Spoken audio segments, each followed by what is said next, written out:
د دفاع وزیر ملا یعقوب په امر د طالبانو موټر سایکل سپاره ځواکونه له زیړې بوشکې سره تر اټک ورسېدل.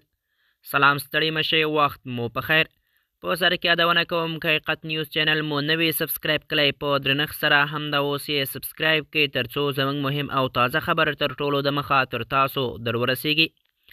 د دفاع وزیر ملا یعقوب په امر د طالبانو موټر سایکل سپاره ځواکونه له زیړې بوشکې سره تر اټک ورسېدل.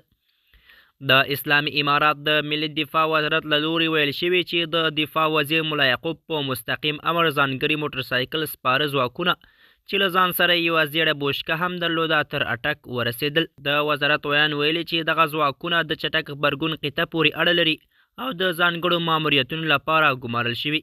د سرچینو په وینا هغه زیړې بوشکې چې له کاروان سره لیدل شوي د تجهیزات او اکمالاتو د لیږد لپاره کارول کیږي، خو د هغه دقیق هدف په اړه رسمي جزئیات نه دي ورکړل شوي.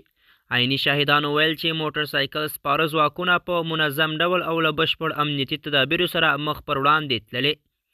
ځای اوسیدونکي ویلي چې د کاروان ترڅنګ زیړې بوشکې شتون د خلکو پام ځان ته اړولی او په ټولنیزو رسنیو کې ګڼ بحثونه راپارولي.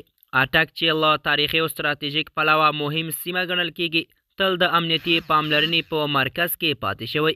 چارواکو ټینګار کړی چې دا تحرکات د امنیت د ټینګښت او د احتمالي ګواښونو د مخنیوي په موخه ترسره شوي دي.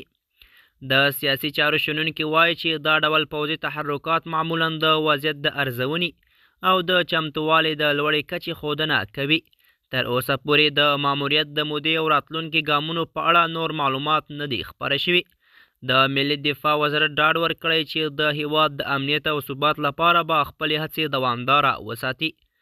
ګرانو کتونکو، زموږ د نن ورځې چمتو شوی خبر تر همدې ځای تر بیا مو په الله سپارم.